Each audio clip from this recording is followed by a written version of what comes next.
Ce contenu fera la différence.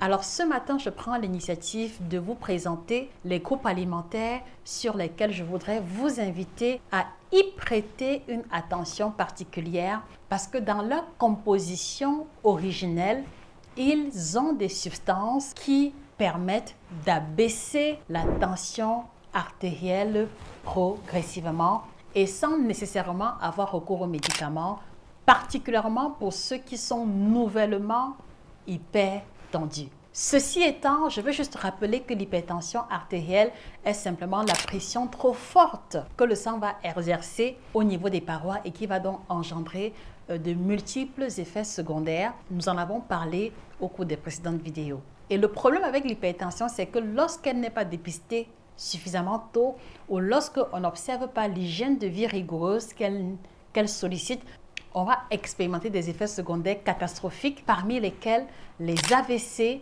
qui peuvent parfois conduire à des hémiplégies ou des paralysies totales ou partielles des membres, qui peuvent conduire à des rétinopathies, la diminution de l'acuité visuelle, jusque parfois des aveuglements. Et on va aussi expérimenter, dans certains cas de figure, la détérioration des cellules rénales qui va donc donner lieu à des dialyses comme seule solution pour maintenir le patient hypertendu en vie.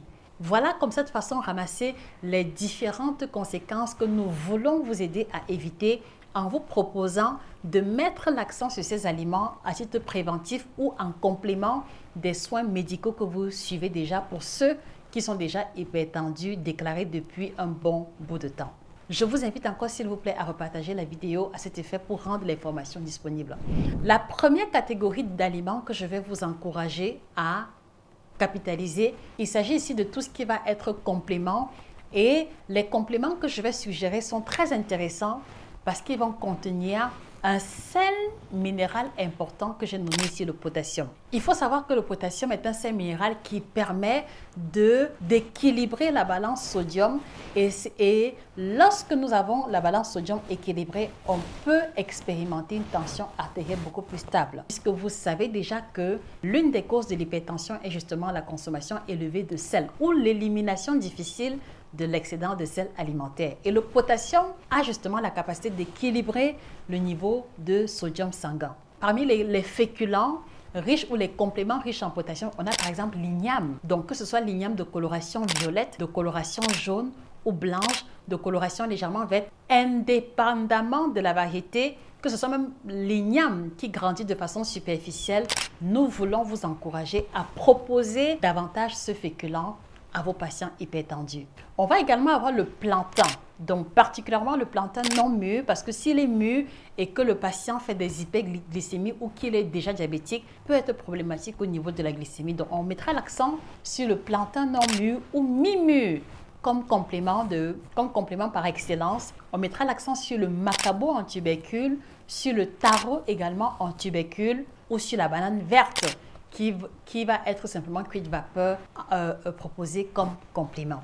Alors, vous voyez, j'insiste que cela soit en tubercule pour éviter l'élévation rapide du niveau de sucre sanguin si on devait prendre par exemple du plantain pilé ou l'igname pilé ou le couscous d'igname. Parce que lorsque vous mangez le couscous d'igname, la réaction est différente dans l'organisme que si vous mangez la tubercule d'igname. Donc, on va encourager les personnes hypertendues ou prédisposées à l'hypertension artérielle à privilégier les différents compléments que je venais d'énoncer, donc tout ce qui va être tubercule ou alors féculent à teneur élevée en potassium. Donc, ceci suppose qu'on va laisser un peu de côté le riz blanc, le pain blanc, voilà tous ces féculents trop raffinés, le couscous de manioc, le placali, parce qu'ils n'auront pas le même impact sur la santé globale de l'hypertendu que ce que je venais de vous proposer. La question que je voudrais vous poser, très chère, à quand remonte le dernier contrôle de votre tension artérielle? Il est important de comprendre que l'hypertension artérielle est une maladie qui, lorsqu'elle atteint un stade élevé, le stade 3 et 4, il est difficile d'en guérir et surtout, c'est souvent des stades où certains organes majeurs sont déjà attaqués. Alors, je voudrais à travers cette question vous inviter et vous encourager à faire le contrôle de votre tension artérielle très prochainement. La deuxième catégorie d'aliments que je veux vous encourager à maximiser, il va s'agir ici de ce qu'on va appeler les fruits oléagineux. Et au-delà du fait que c'est des fruits oléagineux, je vais insister sur la catégorie de fruits oléagineux qui a une teneur élevée en potassium. Pourquoi? Parce que non seulement dans les fruits oléagineux, on va tirer le bénéfice de la bonne matière grasse qui va agir au niveau de la qualité de la circulation sanguine, au niveau de la santé cardiovasculaire et par ricochet sur la tension artérielle, mais également pour les personnes qui sont hypertendues et en surpoids, ces fruits oléagineux vont les aider naturellement à débarrasser les artères du mauvais gras accumulé qui a généré de façon originelle l'hypertension artérielle. Alors, quels sont les fruits oléagineux par excellence? On a l'avocat. Donc, un patient hypertendu va faire l'effort d'abandonner le pain beurre chocolat, d'abandonner le pain margarine, d'abandonner le pain mayonnaise ou la mayonnaise au profit de la consommation régulière de l'avocat. Parce que l'avocat va contenir les oméga 3 bons pour la santé cardiovasculaire, mais également une teneur élevée en potassium qui va rétablir la balance sodium et contribuer positivement à une tension artérielle beaucoup plus stable sans médicaments. Second fruit oléagineux, on aura les safou non scientifiques d'Acriodes eduli. On aura également le fruit du pili non scientifique Canarium ovatum. Donc, tous ces fruits qui naturellement sont très peu sucrés, qui contiennent la matière grasse, vont agir positivement sur la santé des patients hypertendus.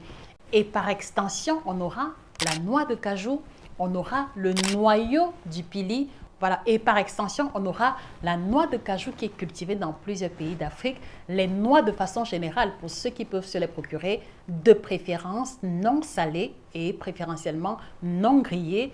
Et tout ce qu'on va avoir comme fruits oléagineux de façon générale. Donc, ils vont agir au niveau de la tension artérielle parce qu'ils vont améliorer la lipidémie qui va impacter positivement la tension artérielle et parce qu'ils contiennent naturellement beaucoup plus de potassium que le beurre, que le Nutella ou le chocolat tartiné. Alors, je voudrais préciser rapidement avant de continuer que les informations que je vous partage sont tirées de ce chef-d'œuvre que je recommande à toute personne qui souffre d'hypertension artérielle. C'est un ouvrage ultra complet qui vous donne des indications sur comment mesurer la tension artérielle, quel tensiomètre choisir, quels sont les aliments tropicaux africains qui posent problème ou qui déclenchent l'hypertension artérielle et en retour, quelles sont les alternatives de remplacement. Et dans ce même ouvrage, vous allez découvrir 4 semaines de menus à base de plats africains qui, si vous les suivez scrupuleusement, vous aideront à avoir une différence conséquente sur votre tension artérielle, sur votre ressenti global et sur votre bien-être généralisé. Je pense que c'est un outil que vous devriez avoir pour savoir quels sont les aliments de votre environnement que vous pouvez exploiter pour pouvoir mieux prendre soin de vous sans y laisser votre porte-monnaie. Donc, il est intitulé « Hypertension artérielle, l'alimentation qui guérit ».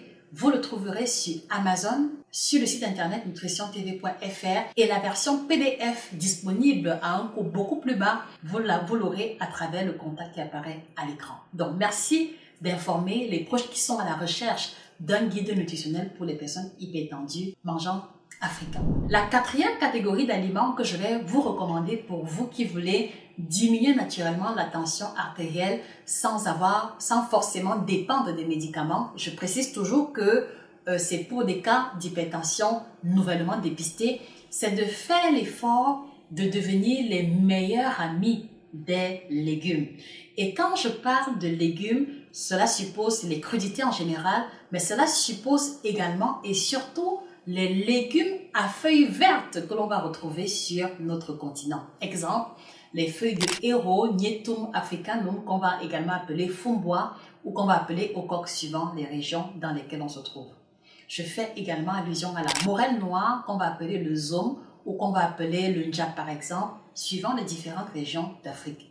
Je fais également allusion aux feuilles de manioc, aux feuilles de patates douces, aux jeunes feuilles vertes de haricots, aux feuilles de taro. Voilà, allez-y capitaliser la consommation régulière, idéalement quotidienne de ces légumes, surtout en faisant l'effort qu'ils occupent une place importante de votre plat.